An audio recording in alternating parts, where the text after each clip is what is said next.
Agora, o foco principalmente é no atendimento aos sobreviventes. É sobre isso que nós conversamos agora ao vivo com o secretário de Saúde do Estado de São Paulo, Jean Gorenstein, que se deslocou para o interior de São Paulo exatamente para contribuir, para ajudar nesse trabalho de atendimento às vítimas, aos sobreviventes. Doutor Jean, muito obrigado pela sua participação aqui no nosso Prime Time. Tenho certeza que deve estar sendo um dia de muito trabalho, mas eu queria que o senhor nos dissesse, se possível, como estão esses sobreviventes, quantos são e qual é o estado de saúde deles, doutor? Boa noite, Márcio, sim, a todos os telespectadores da CNN. Realmente uma situação muito triste, muito lamentável, com tantas vítimas e grande maioria jovens, muito jovens, e que isso consterna qualquer um que se associa à questão da tragédia por si, mas por serem jovens isso se agrava ainda mais.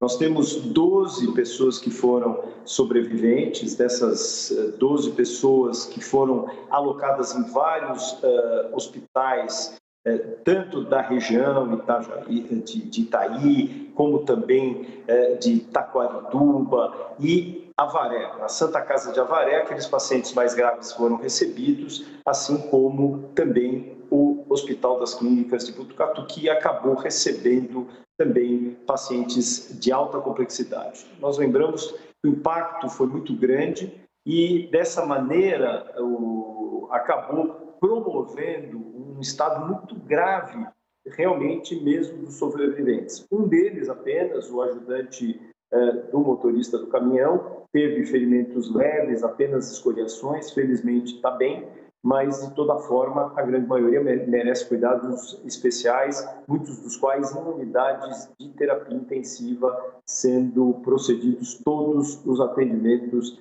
tanto aos sobreviventes, mas bem como também aos familiares, daqueles que perderam as vidas e também daqueles que estão em recuperação nas unidades hospitalares.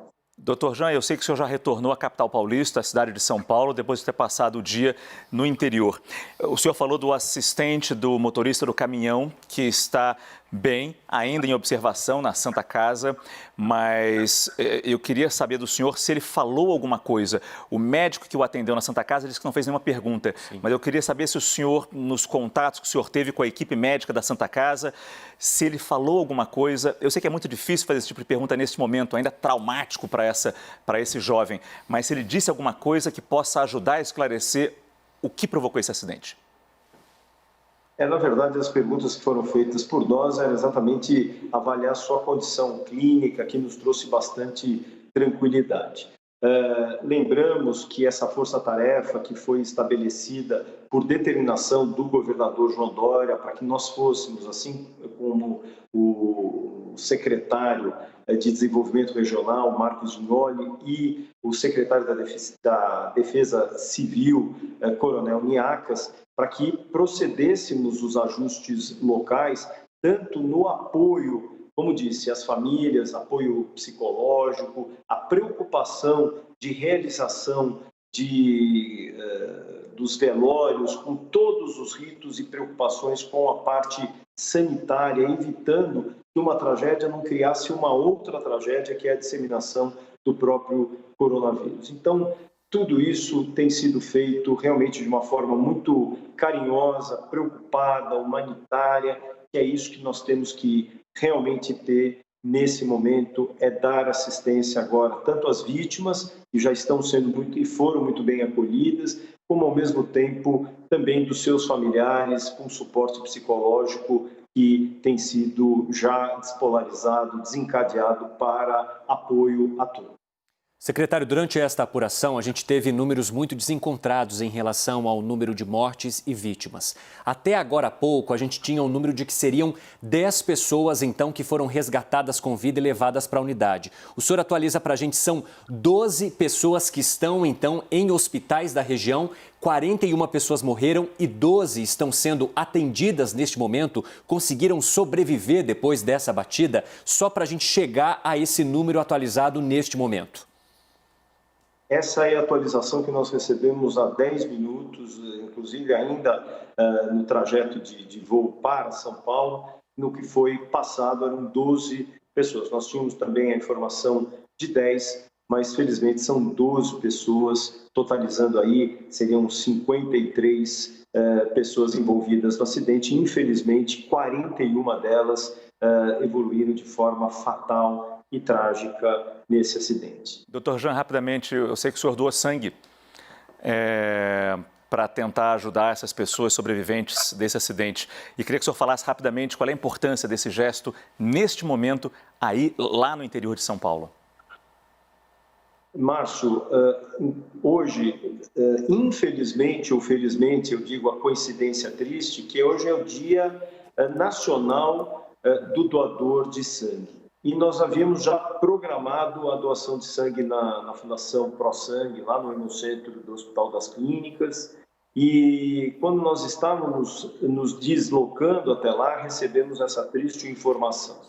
E, lógico, isso fez com que nós também conclamássemos a todos daquela região, através da imprensa local, para que convocassem as pessoas para doarem.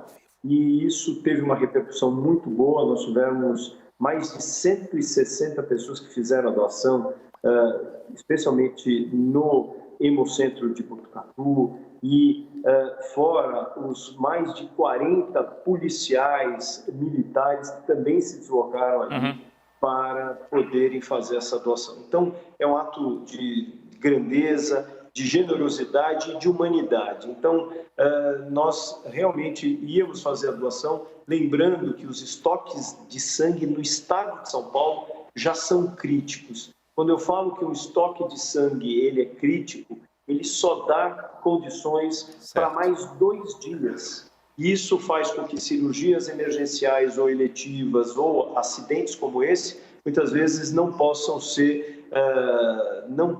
ter disponibilizado bolsas de sangue para essas pessoas.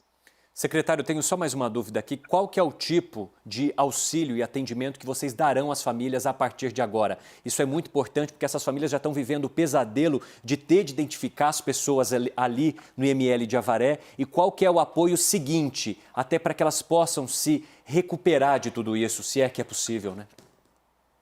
Pois é, muito triste. Primeiro, eu acho que é esse momento, a agilidade para a identificação dos corpos, para que esse momento tão traumático não se prolongue, para que essas pessoas realmente possam sepultar os seus familiares de forma muito honrosa. E dessa maneira, houve uma força-tarefa dos médicos legistas, tanto de Itapetininga, de Avaré, e inclusive de Botucatu mesmo, que se deslocaram para o IML de Avaré, no sentido de poder fazer essa identificação conjunta com os familiares. Okay. Alguns corpos, infelizmente, como vocês mesmos falaram, realmente merecem uma avaliação muito mais minuciosa. Mas, de toda forma, além disso, o próprio suporte psicológico vai ser fundamental nesse momento. Sem dúvida nenhuma. Dr. Jean Gorenstein, secretário estadual de Saúde de São Paulo, muito obrigado pela sua participação nesse dia tão difícil